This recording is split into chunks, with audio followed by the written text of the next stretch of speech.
नमस्कार, मी प्रतीक्षा. DNA मराठीमध्ये आपलं स्वागत. महाराष्ट्रात अनुसूचित जातीच्या प्रवर्गात 59 जाती असून या प्रवर्गासाठी 13% आरक्षणाची तरतूद आहे. मागील 75 वर्षापासून 13% आरक्षणाचा लाभ या प्रवर्गातील उर्वरित 56 ते 57 जातींना होत नाही. या सर्व जाती दिवसेंदिवस मुख्य प्रवाहातून बाहेर फेकल्या जात आहेत. त्यामुळे मातंग व तत्सम जाती सर्व कमजोर जातींना आरक्षणाचा हमखास लाभ मिळून मुख्य प्रवाहात येण्यास मदत होण्याच्या दृष्टीनं अनुसूचित जातीच्या आरक्षणात उपवर्गीकरण करण्यासाठी वेगवेगळ्या आंदोलनाच्या माध्यमातून आक्रोश व्यक्त होत आहे.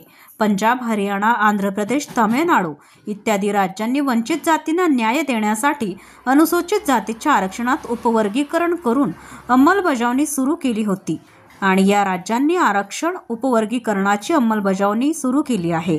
मात्र महाराष्ट्रात ही अनुसूचित जाती आरक्षण उपवर्गीकरण करण्याच्या अनुषंगाने महाराष्ट्र सरकारनं 15 ऑक्टोबर 2024 रोजी न्यायमूर्तींबद्दल समिती नियुक्त केली आहे. या समितीने अद्याप आपला अभ्यास अहवाल सरकारला सादर केला नाही. त्याकरिता न्यायमूर्तीबद्दल समितीकडून तात्काळ अभ्यास अहवाल घेऊन निर्णय घ्यावा. या मागणीसाठी आज सकल मातंग बांधवांच्या वतीने मोर्चा काढण्यात आला. या मोर्चामध्ये मातंग समाज बांधव व महिला मोठ्या संख्येने सहभागी झाल्या होत्या. वर्गीकरणाचा विषय अनेक वर्षापासून म्हणजे जवळपास 25 वर्षापासून महाराष्ट्रामध्ये रेंगाळत पडलेला आहे.